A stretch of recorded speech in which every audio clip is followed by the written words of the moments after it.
Shalom semuanya. Shalom.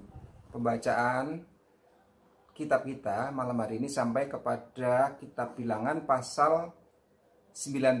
Kita akan membaca satu pasal semuanya bergantian dari Bapak, kemudian nanti Ael dan Bram ya. Demikian firman Tuhan. Tuhan berfirman kepada Musa. Inilah ketetapan hukum yang diperintahkan Tuhan dengan berfirman. Katakanlah kepada orang Israel, supaya mereka membawa kepadamu seekor lembu betina merah yang tidak bercela, yang tidak ada cacatnya, dan yang belum pernah penakut. Dan haruslah kamu memberikannya kepada imam Eleazar.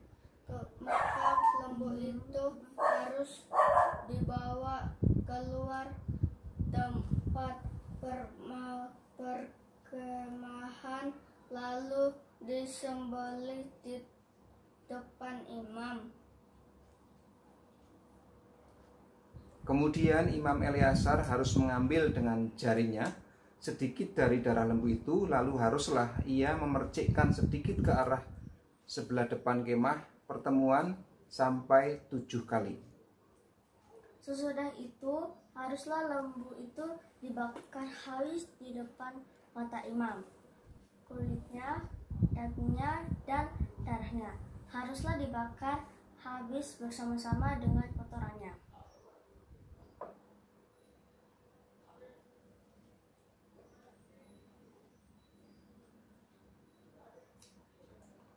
Dan imam haruslah mengambil kayu aras, hisop, dan kain kirmizi dan melemparkannya ke tengah-tengah api yang membakar habis lembu itu.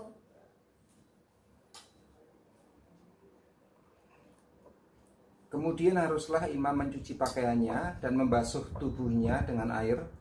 Sesudah itu masuk ke tempat perkemahan dan imam itu najis sampai matahari terbenam.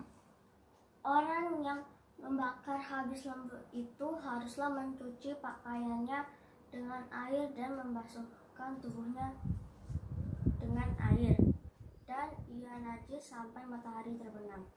Maka seorang yang tahir haruslah mengumpulkan abu lembu itu dan menaruhnya pada suatu tempat yang tahir di luar tempat perkemahan, supaya semuanya itu tinggal tersimpan bagi umat Israel untuk membuat air pentahiran itu penghapusan dosa.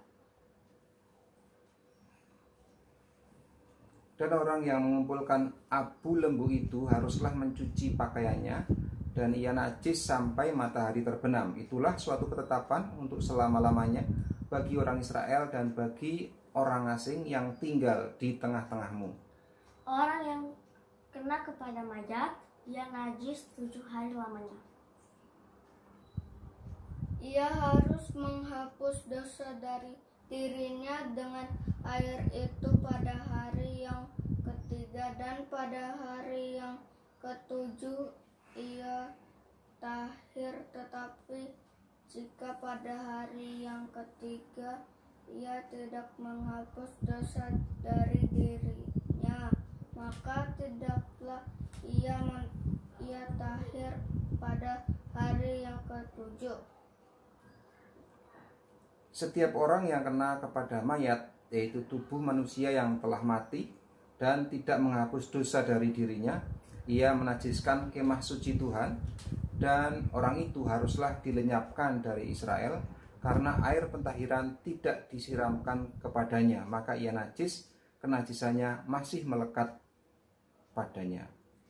Inilah hukumnya apabila seorang mati dalam suatu kemah. Setiap orang yang masuk ke dalam kemah itu dan segala yang di dalam kemah itu najis 7 hari lamanya. Setiap bejana yang terbuka yang tidak ada kain penutup terikat di atasnya adalah najis. Juga setiap orang yang di padang yang kena kepada seorang yang mati terbunuh oleh pedang, atau kepada mayat, atau kepada tulang-tulang seorang manusia, atau kepada kubur, orang itu najis 7 hari lamanya. Bagi orang yang najis, haruslah diambil sedikit abu dari korban penghapus dosa yang dibakar habis, lalu di dalam bejana abu itu dibubuhi air mengalir. Kemudian seorang yang tahir haruslah mengambil hisop segala bejana dan ke atas orang-orang yang ada di sana, dan ke atas orang yang telah kena kepada tulang-tulang, atau kepada orang yang mati terbunuh, atau kepada mayat, atau kepada kubur itu. Orang yang tahir itu haruslah memercik kepada orang yang najis itu pada hari yang ketiga dan pada hari yang ketujuh, dan pada hari yang ketujuh itu haruslah ia menghapus dosa orang itu, dan orang yang najis itu haruslah mencuci pakaiannya dan membasuh badannya dengan air, lalu ia tahir pada waktu matahari terbenam. Tetapi orang yang telah najis dan tidak menghapus dosanya dari dirinya, orang itu harus dilenyapkan dari tengah-tengah jemaah itu, karena ia telah menajiskan tempat kudus Tuhan. Air pentahiran tidak ada disiramkan kepadanya, jadi ia tetap najis. Itulah yang harus menjadi ketetapan bagi mereka untuk selama-lamanya. Orang yang menyiramkan air penyuci itu, ia harus mencuci pakaiannya, dan orang yang kena kepada air pencuci itu, ia menjadi najis sampai matahari terbenam. Segala yang diraba orang yang najis itu menjadi najis, dan orang yang kena kepadanya menjadi najis juga sampai matahari terbenam. Puji Tuhan untuk firman Tuhan yang kita baca dan dengar pada saat ini. Dan mengenai air penyucian ini, ada referensi yang kita bisa simak dan ambil dari Perjanjian Baru yang terdapat dalam kitab Ibrani pasal 9 ayat 13 dan 14 yang demikian bunyinya. Sebab jika darah domba jantan dan darah lembu jantan dan percikan abu lembu muda menguduskan mereka yang najis sehingga mereka disucikan secara lahiriah, betapa lebihnya darah Kristus yang oleh Roh yang kekal telah mempersembahkan dirinya sendiri kepada Allah sebagai persembahan yang tak bercacat, akan menyucikan hati nurani kita dari perbuatan-perbuatan yang sia-sia, supaya kita dapat beribadah kepada Allah yang hidup. Puji Tuhan, kita semua sudah mendengar bahwa air penyucian yang dibuat dari abu lembu merah yang dikorbankan, yang disembelih kemudian dibakar, dan abunya menjadi bahan ya syarat ketika dicampurkan air, maka itu akan menguduskan orang yang membutuhkan. Nah, betapa lebihnya lagi ya darah Kristus yang suci ya. Itu adalah gambaran pengorbanan yang sempurna. Jadi kalau pengorbanan pada masa itu selalu diulang setiap tahun, setiap saat, bahkan diulang ya. Ada pengorbanan yang bisa diulang setiap saat, ada pengorbanan yang dibuat dalam peribadahan dilakukan setahun sekali. Nah, ketika Yesus datang, ketika Yesus menyerahkan diri, mengorbankan dirinya ya, disalib, bahkan sampai mati di kayu salib, menyerahkan hidupnya buat kita, buat umat manusia, maka pengorbanan itu menjadi sempurna dan tidak perlu diulang lagi karena sempurna.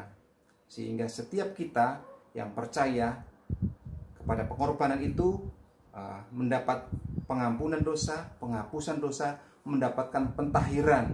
Sehingga setiap kita juga memiliki hak untuk menjadi imam yang bisa masuk ke dalam ruang suci, bahkan ruang maha suci, bertemu dengan Allah Bapa yang Maha Kudus. Mari kita berdoa. Tuhan Yesus, terima kasih untuk firman-Mu, di mana Engkau sudah menuntun umat-Mu di dalam kitab Perjanjian Lama melalui setiap firman yang dituliskan, yang dicatat, itu menjadi kekuatan untuk setiap kami diingatkan kembali Tuhan. Dan itu semua sudah digenapi di dalam Perjanjian Baru dengan pengorbanan Tuhan Yesus. Pengorbanan yang sempurna, yang sekali untuk selamanya, yang menguduskan, yang menghapuskan dosa setiap orang-orang yang percaya, setiap kami semua. Terima kasih. Biar kiranya orang-orang yang mendengarkan, yang menyimak, yang melihat, boleh dijamah Tuhan, dan mereka semua mendapatkan kabar baik. Terima kasih Bapa. Terpujilah nama Tuhan Yesus, dalam nama Yesus. Haleluya. Amin. Terima kasih untuk malam hari ini. Kiranya semua boleh mendapatkan kabar baik dari kami. Tuhan memberkati. Shalom. Shalom.